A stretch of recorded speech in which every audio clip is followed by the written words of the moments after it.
क्या तुम खुश हो सच में, या फिर तुम सिर्फ दूसरों को खुश देखकर खुद को झूठ बोलते हो?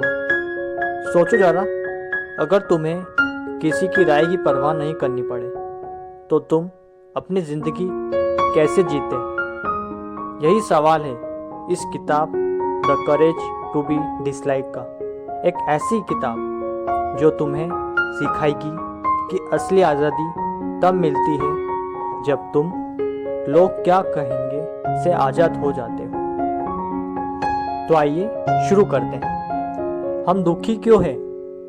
हम अक्सर सोचते हैं कि हमारी परेशानी की वजह हमारा अतीत है, हमारे माँ बाप, हमारा बचपन या वो गलती जो हमने सालों पहले की थी। लेकिन इस किताब के लेखक कहते हैं अतीत हमें डिफाइन नहीं करता, बल्कि हमारे वर्तमान के चॉइस करता है। तुम तो दुखी हो वो इसलिए नहीं क्योंकि किसी ने तुम्हारे साथ कुछ किया, बल्कि इसलिए क्योंकि तुमने तय किया कि मैं दुखी ही रहूंगा। कितना शॉकिंग है ना। लेखक बताते हैं कि हर इंसान अपनी कहानी खुद लिखता है। अगर तुम आज अपने दर्द को पकड़कर बैठे हो तो वो तुम्हारा चुनाव है। दूसरों की राय का डर। हम में से ज़्यादातर लोग अप्रूवल एडिक्शन में फंसे हैं। हम वही कपड़े पहनते हैं जो सोसाइटी का है, वही करियर चुनते हैं जो सेफ लगे, वही बात करते हैं जो सबको पसंद आए। लेकिन सच ये है तुम्हें हर किसी को खुश करने की ज़रूरत नहीं है, क्योंकि अगर तुम सबको खुश करने निकलोगे तो सबसे ज़्यादा दुखी खुद रहोगे। लेखक कहते हैं जब तक तुम दूसरों की नज़र से खुद को देखोगे तुम कभी आज़ाद नहीं हो पाओगे। Life is not a competition. हम बचपन से ही कंपेयर करना सीखते हैं। वो मुझसे बेहतर है, वो ज़्यादा पैसा कमाता है, उसके पास ज़्यादा फॉलोअर्स है। लेकिन किताब कहती है लाइफ कोई रेस नहीं, यह तुम्हारी जर्नी है, सिर्फ तुम्हारी जर्नी। किसी और से तुलना करना अपने ही जीवन की इज्जत ना करना है। जब तुम कंपटीशन छोड़ देते हो तभी असली ग्रोथ शुरू होती है। हैप्पीनेस का असली मतलब। लेखक अल्फ्रेड एडलर की फिलोसॉफी से प्रेरित है।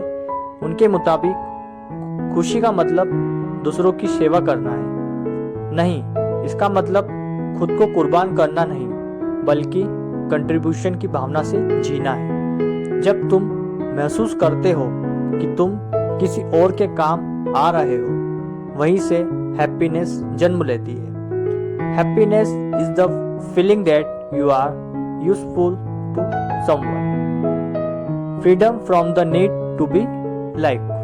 अब आता है किताब का सबसे बड़ा लॉ, लाइक किए जाने की जरूरत छोड़ दो। हर इंसान को ये करेज नहीं होता कि वो डिसलाइक हो सके। सोचो, अगर तुम वो इंसान बन जाओ जो सच्चाई बोलता है तो अपनी वैल्यू पर टिका रहता है, तो कुछ लोग तुमसे नफरत भी करेंगे और वही तुम्हारी असली आज़ादी है। रिस्पॉन्सिबिलिटी लेना सीखो। किताब कहती है तुम्हारी जिंदगी तुम्हारी जिम्मेदारी है। अगर कुछ गलत है तो किसी और को दोष मत दो। किसी ने तुम्हें दुखी नहीं किया, किसी ने तुम्हें रोका नहीं, किसी ने तुम्हारे सपने नहीं छीने। सब कुछ तुम्हारे डिसीजन का परिणाम है। जब तुम ये मान लेते हो कि मैं रिस्पॉन्सिबल हूँ, तभी तुम अपने जीवन के मालिक बन जाते हो। Live in the present. अतीत जा चुका है, भविष्य आया नहीं, तो फिर दुख किस बात का। किताब सिखाती है कि जो कुछ भी है वो अब में है। अतीत तुम्हारा लेसन है, प्रेजेंट तुम्हारा gift. The courage to be happy come from living fully in the present moment. Real freedom. असली फ्रीडम तब नहीं आती जब तुम दूसरों से आगे निकल जाते हो, बल्कि तब आती है जब तुम्हें किसी से कंप्लीट करने की ज़रूरत ही नहीं पड़ती। ये किताब सिखाती है कि तुम्हें अप्रूवल की ज़रूरत नहीं, तुम्हें कंपैरिजन की ज़रूरत नहीं, तुम्हें बस खुद को एक्सेप्ट करने की ज़रूरत है। और जब तुम खुद को स्वीकार कर लेते हो, वहीं से शुरू होती है ज़िंदगी। शायद अब वक्त आ गया है कि हम लाइक किए जाने की चाहत छोड़ दें और खुद से प्यार करना सीखें, क्योंकि जो खुद से को प्यार करता है वो दुनिया के हर डर से आज़ाद हो जाता है। अगर आपको यह वीडियो समरी पसंद आया तो वीडियो को लाइक, अगर चैनल पे नए आए तो चैनल को सब्सक्राइब करना ना भूलें। फिर मिलेंगे ऐसी किसी बुक समरी के साथ, तब तक के लिए नमस्कार।